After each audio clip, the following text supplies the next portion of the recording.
مديك شزيد أكرم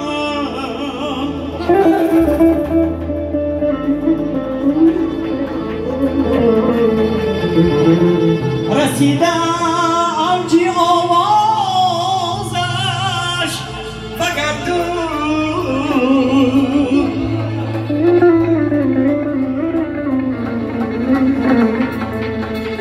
برای حافظ و سعدی شیراز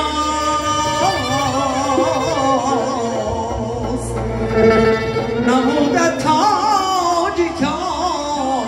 آغوشی خود باز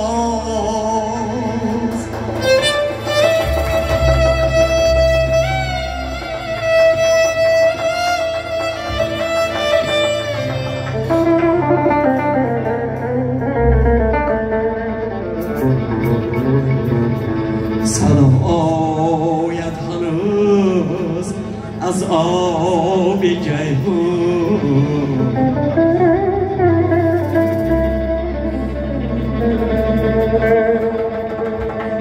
که شعری رودکیم کردم افتون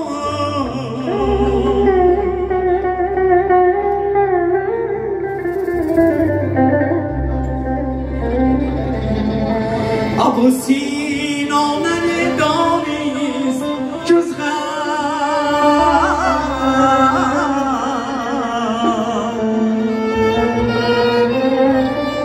کتاب گوید علاج درد آدم ابو سینا ندانست جز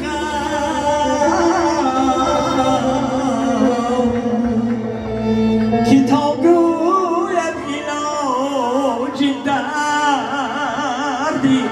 آدم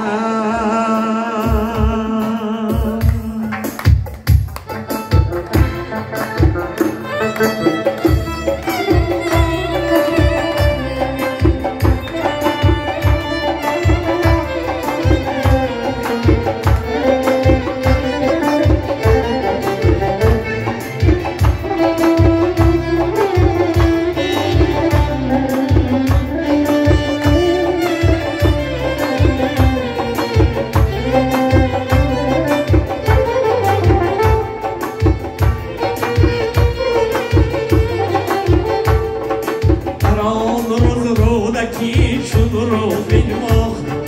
تمامی اهل عالم گوش انداخت در آن روز رودکی شد رو بنواخت تمامی خلق عالم گوش انداخت سخنهای روانی تاجیکانه از او ماندن در عالم نشانه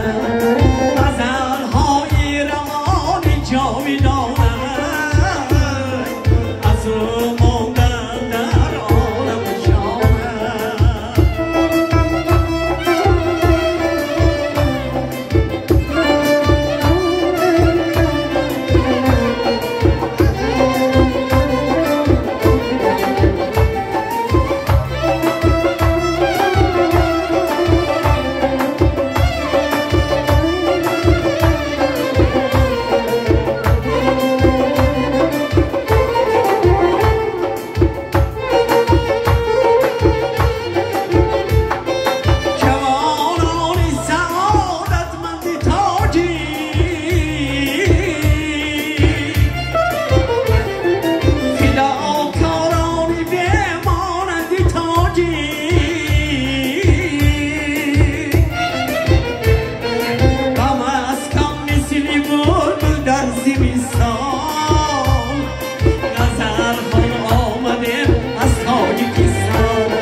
Selamat datang, next to the karışma.